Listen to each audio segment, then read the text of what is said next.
nagdulot umano ng lamat sa Liberal Party ang 2013 senatorial lineup ng administrasyon kung saan ilang matagal ng miyembro ng partido ang hindi isinama.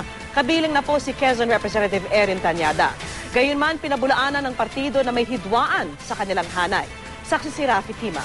Wala namang palang dahilan na dapat naginutan. Tumugon po sila sa aking pakiusap, matinding pakiusap, na isang tabi muna ang buhay politika upang magpatuloy ang arangkada ng ating pong ekonomiya. Mismong si Pangulong Noynoy Aquino ang nagpaliwanag kung bakit hindi isinama sa senatorial slate ng administrasyon ang mga kapartido na dati ng matunog na tatakbong senador. Sina Congressman Erin Tanyada, Customs Commissioner Rufy Diazon at DESTA Director General Joel Villanueva. Katunayan, 3 lang ang Liberal Party members na isinama sa Senate slate. Ang 2, baguhan pa sa partido. Ang kalahati ng senatorial slate ng administrasyon galing sa iba't ibang partido tulad ng Nationalista, LDP, PDP Laban at Akbayan. 3 naman ang guest candidate na sinusuportahan din ng kalabang United Nationalist Alliance o UNA. Ang hindi pagkakasama sa lineup kay Tanyada na matagal na sa liberal, ikinagulat daw ng ilang kapartido.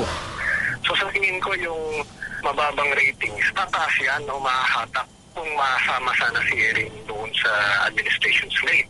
Yung basbas lang ng Pangulo, malaki na ang epekto sa pagtaas ng kanyang rating. Kaya naman ilang kapartido nila ang kumukumbinsi pa rin kay Tanyada na tumakbong senador, hakbang na kanila raw susuportahan.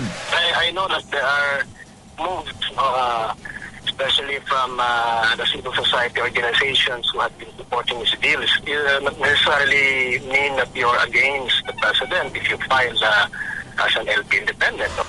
Nasa huling termino na sa Kamara si Tanyada. Sa isang text message, sinabi niyang may malalim siyang pinag-iisipan pero di niya binanggit kung ito ang pagtakbo pa rin sa Senado.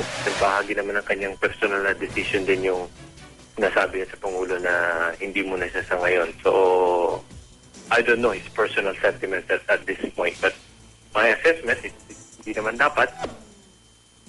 Itinatanggi ng Liberal Party pero tingin ng isang political analyst ang pambatong lineup para sa 2013 elections nagdulot ng lamat sa partidong dati ng may mga paksyon.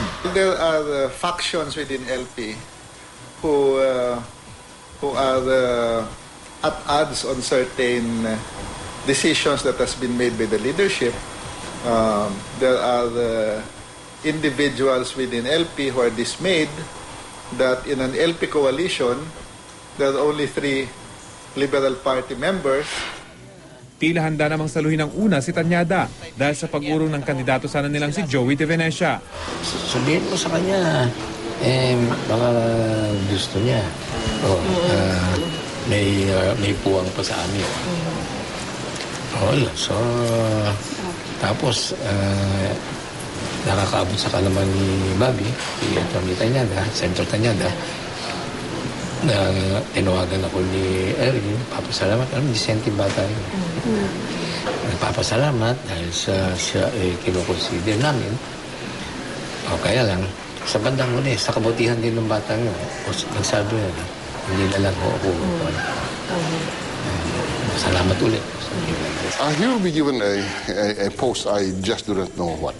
Palagi ko naman hindi sasama sa una. Siguro naman ilang beses na kami nag-usap at siguro naintindihan naman ni Erin ang desisyon ng Pangulo. Ako si Rafi Tima, ang inyong saksi.